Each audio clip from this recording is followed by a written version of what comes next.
இதெல்லாம் நமக்கு சிறுநீரக கல் வர்றதுக்கு உண்டான வாய்ப்புகள்ங்க.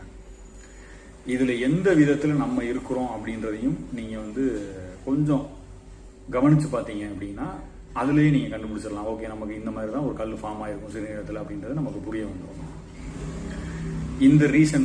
இந்த ரீசனுக்கு நம்ம என்ன பண்ணணும் அப்படின்றதையும் நம்ம சொல்லியாச்சு.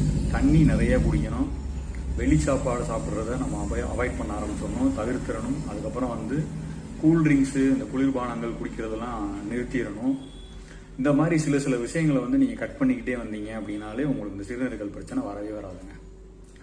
அதுக்கப்புறம் இதை நம்ம இயற்கையான முறையில், நம்மளுடைய பாரம்பரிய மருத்துவத்தின் முறையில் இதை நம்ம எப்படி சரி பண்ண போகிறோம் அப்படின்றது தான்.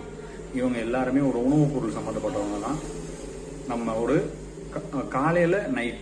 காலையிலையும் இரவுலையும் ஒரு 5 நாளைக்கோ இல்லை ஒரு 3 நாளைக்கோ 5 கிராம் எடுத்து இது எல்லாத்தையும் பொடி பண்ணி சாப்பிட போறீங்க. அவ்வளோதான் நீங்கள் பண்ண போறீங்க. நல்ல வார்ம் வாட்டரில் சாப்பிட்டீங்க